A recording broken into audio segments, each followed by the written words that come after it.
Hey guys, my son Cody's sick, so it's like 5 in the morning or something. I'm in my classroom.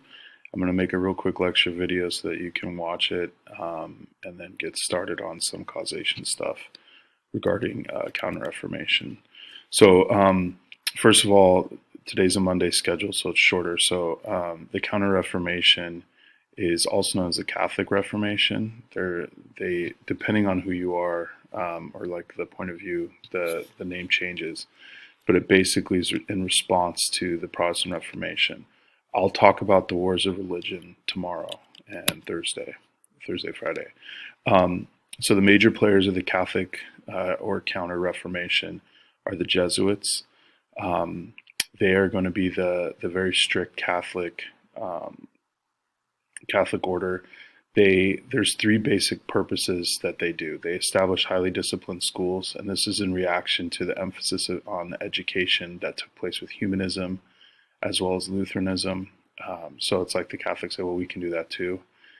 Even to this day, there's Jesuit schools throughout the United States. For example, some of them are private high schools. There's colleges that are Jesuit schools, and they're usually known for having excellent academics. The propagation of Catholic faith. Propagation means like the spreading, planting seeds everywhere so it'll spread.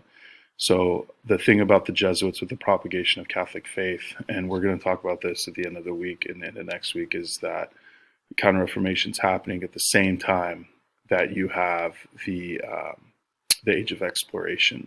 So when you would have like Spanish, which is Catholic, or Portuguese ships be sent around the world, they would have Jesuits on board. And so when they would land wherever they were going, the Jesuits would work to convert the people. And so that's going to come up again quite a bit with the Age of Exploration. And then the third thing is going to lead into the wars of religion, which I'm going to talk about next class. That's the propagation, to fight Protestantism. So, and I'm going to talk about that with the Council of Trent next slide. But the two major leaders of the Jesuits, people that you could use as evidence in a short answer or in a short answer question, or possibly even like an essay, LEQ, DBQ, probably show up on multiple choice style tests, are Ignatius Loyola. He's like the head guy. He writes something called Spiritual Exercises, where it kind of lays out the Jesuit plan. And then Francis Xavier is one of the guys that set up schools. So that brings us to the Council of Trent. The only reason I have the years, you don't have to memorize the years, but if you put it in perspective, it was happening right around the time the Peace of Augsburg went down.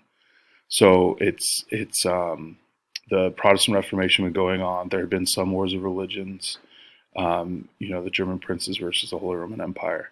So when the Council of Trent meets, you have all of the Catholic cardinals and archbishops and stuff. They get together and they say, okay, what do we have to do? What's our choice now?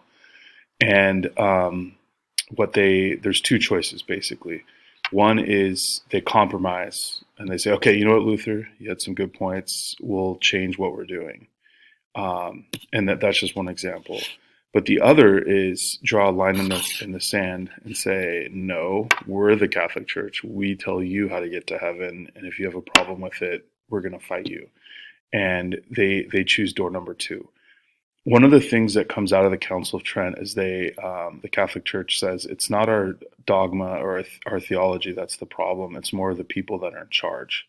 So if we could just fix the problems like absenteeism, for example, if we can create schools, Jesuit schools, and we train people to be really good Catholics, and they know the Scripture well, and they and stuff like that, then they can combat the issues caused by the rise of the Protestant religion. So the Council of Trent, and to summarize, it basically says we are the Catholic Church, we're not going to move.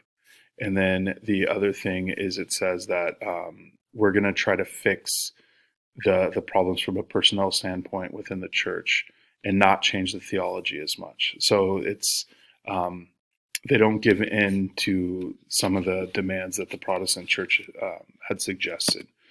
So we worked on this last week, the causation thing. And I gave you a relatively quick, I think it was like 6 minutes to do some. So I have some other ones. So for the rest of class, you guys are going to work on this and try, it should be from the reading, try to go through and think of, when you list the evidence, think of like, how could I use this in an essay, like on a brain dump? How could I use this for short answer question response? How might this show up in a multiple choice? So that's the chart. It's on my website. The first one is the creation of Calvinism, which I believe was from your reading last night. So, what was the effect of the creation of Calvinism on the family, and what was the effect on the Reformation? So, does it strengthen the Reformation, weaken it, whatever? The second one you're going to do is the creation of the Jesuits. So, what impact does the creation of Jesuits have on the Catholic Church, and what impact does it have on the other Protestant religions? And that you should be able to do that fairly easily. And then in the same vein, but a little bit different, excuse me, you guys are going to do the Council of Trent. So the effect on the Catholic Church as well as the effect on the Protestants. So that should take you pretty much the entire period. We're going to do a doc analysis tomorrow on Loyola as well as a political interpretation of the Reformation, and I'm gonna talk about the wars of religion. So if you guys have any questions, please email me. And I think that's it. So all right, I will talk to you guys later.